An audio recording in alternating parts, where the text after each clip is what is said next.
Hello friends, welcome back to our channel. Today Riley and I were going to talk about some of the realities or the truths of van life compared to what you see on social media. You know, you see all the beautiful pictures, all the places, and that is out there. We've seen a lot of awesome places, I can't deny that. And like I mentioned in other videos, we've met just tons of rad people out in our travels. But what I'm going to talk about more is the day-to-day lifestyle kind of grind, what it takes to actually live in a metal box on wheels. And it's going to be aimed more at just a regular vehicle than like a fifth wheel or RV. You know, people living in cars or SUVs, trucks, vans that aren't actually set up with a shower or bathrooms or those type of things. You know, just your kind of bare minimum setup. So we'll go ahead and jump into it.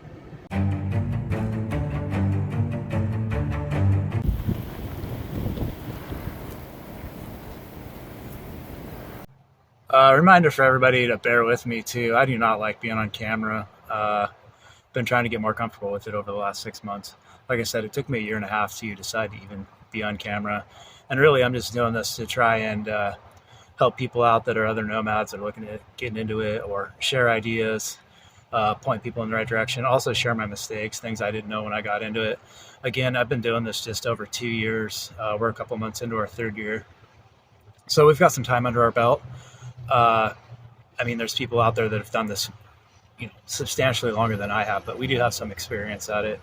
So again, just trying to share that information, and also some of the places that we do see and go to that have beauty and those type of things, outside of just the tips, tricks, you know, and mistakes, those type of things.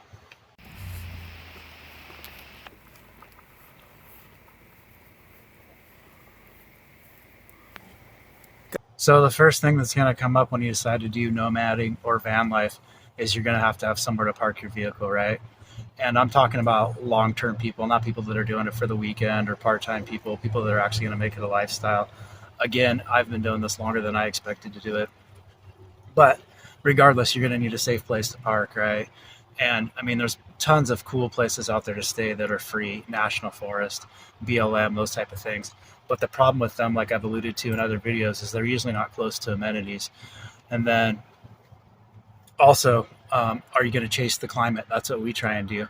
There are people that do this in way more severe climates than I do. People that are, you know, up north in a lot colder climates. People that stay down south in a lot warmer climates. You can stay in Corzite year round if you wanted to be out in the desert where it's 115 degrees with the rattlesnakes and the scorpions that are size of house cats. But we try and stay in the 80-degree range, out of the rain and the snow the best we can.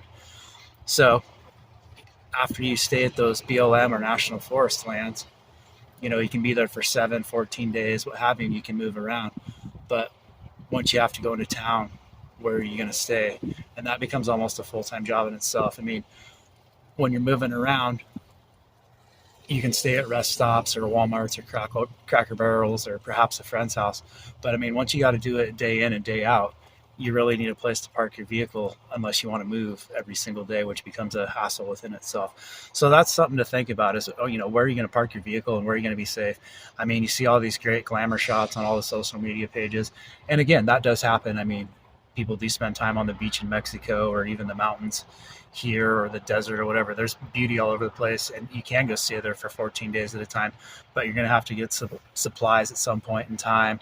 And then also, if you do have to have work, you got to be close to that. So it's going to draw you a lot of times into urban areas, and that becomes a problem because a lot of places you can't stay. So that's a big thing to think about is where are you going to park your van, long term, where are you going to stay?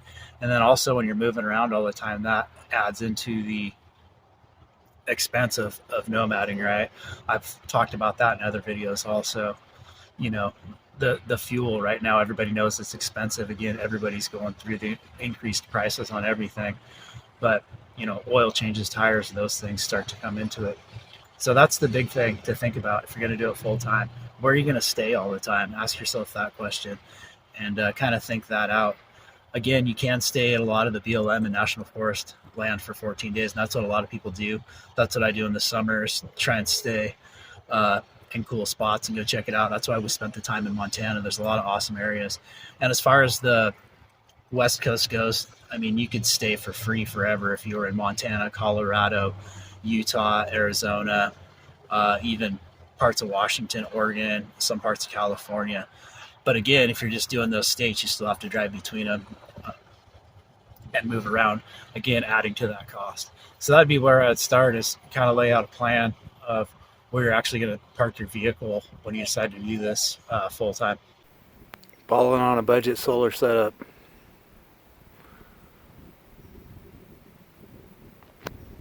So the next thing that you're going to need to consider after you have your vehicle selected and you found a super nice location with scenic, beautiful views and some national forest or BLM land,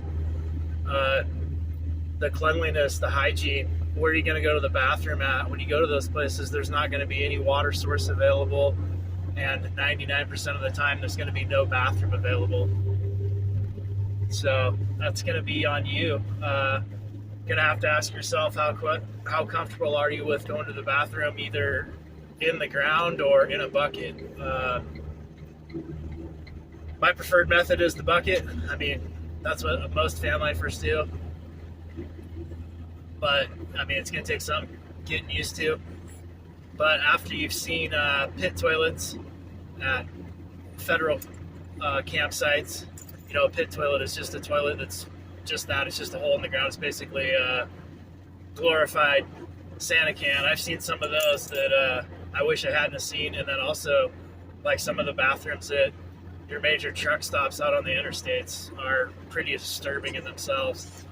So take a second to think about that. Where are you going to go to the bathroom at once you're out on this piece of land for 14 days, you know? You're probably not going to drive to Burger King that's going to be 20 to 60 miles away every time you need to use the bathroom, right? So that's a pretty big thing to take into consideration, at least in my opinion. And then combined with that, the next thing would be, you know, how are you going to shower if that's a concern? For most of my life, I used to be a 2-shower-a-day guy, and then in the last several years, I went to just showering at night, and now I'm lucky to get a shower once a week. The longest I went was a month when we were in Montana. Of course, there's baby wipes. Those are good for a couple of days, and then what I do usually is like a sponge bath, just warm water with a washcloth is another method. But that's another thing to think about when you're going to be out there if you're going to stay at a place for 14 days. Because if you do stay for 14 days, it's pretty good. You only have to find a location to stay at, you know, twice a month. But where are you going to go to the bathroom? And where or how are you going to keep yourself clean or shower if that's a concern? You know, if you have a shower bag, that's fine. And you're going to use it, you know, once a day or every other day. The one I have holds 2 gallons. Well, if you're used to taking a shower in an apartment or a house, you use a lot more than 2 gallons of water, I guarantee it.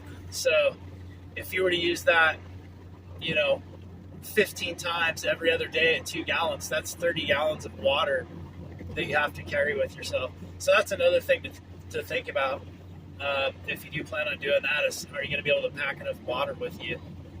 And then another thing that I think is big to consider is isolation, or the amount of time that you're going to spend alone, and if you're a person that's okay with that. Myself, I'm an introvert, extrovert, so I've spent huge portions of my life alone, you know, doing my hobby type things, but I do like to go hang out with my buddies and kick it, you know, go to events or whatever, but I haven't really done that since I've been in a van. So that is another thing to think about. You know, you see all these, again, social media posts where it's big gatherings and, you know, everybody's having fun and doing that. And again, those things do happen and they can happen. I mean, there's several places down in Quartzsite, again, as an example, for gatherings and get-togethers. And then also, you know, I met a group of people just at a campfire in Utah. So some of those things can happen, but it's not like that's going to be an everyday thing. So unless you're traveling with somebody in the same vehicle or a group of people, you're going to spend a huge amount of time alone. So I guess if you're a person that's okay with that, which a lot of people that do this are, it might, you know, be the majority of us are okay with being in isolation. But at times it does wear on you, when you have nobody to talk to or nobody to hang out with, just nobody to shoot the shit with type stuff. So I would definitely think about that, your personality type. Again, depending on what your situation is or how you plan on doing it. I mean, if you plan on working out of your van, like doing seasonal work or temp work or those type of things, you'll get more interaction where I'm not doing those type of things. So again, just something to think about if you're okay with spending a huge amount of time completely isolated, a lot of times just out in the woods by yourself or out in the desert or the mountains or wherever you decide to park your vehicle for a fantastic view. And also there are people around. Again, that's how I've met these people, but sometimes there's not. Sometimes you're in a spot where you're just isolated. So something to consider.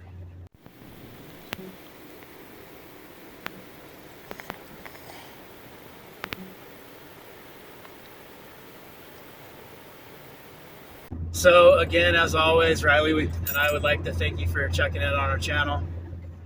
We hope that this information is useful to at least one or two people. That's the intent with this video, maybe just to provoke a little bit of thought if you're looking at getting into this lifestyle or if you just started doing it. Again, it's not all bad, but there are some hard truths and some realities to it that you might not see. So again, hopefully this will kind of help some people with that stuff. And until next time, safe adventures and cheers.